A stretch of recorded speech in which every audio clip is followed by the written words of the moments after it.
ଇ KYC ना सरकार बारंबार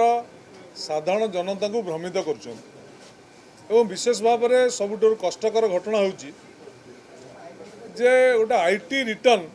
गोटे साधारण कथा हो जाइए कौन बैंक को जदि कौन हिताधिकारी कौन लोन पर जाऊँगी कि पान दुकान टी जदि कौन सौदा किणुची तार जीएसटी आवश्यकता अच्छी तार आईटी रिटर्न आवश्यकता अच्छी जी जीएसटी अप्लाई करुच्ची कि जीरो रिटर्न रे जी फाइल कर इनकम टैक्स तार भी रेशन कार्ड कटा जोटा कि जो थे साधारण लोक गोटे भ्रमित करा तेणु बर्तमान चोर खोजु खोजु 12 वर्ष चलीगला लोकंर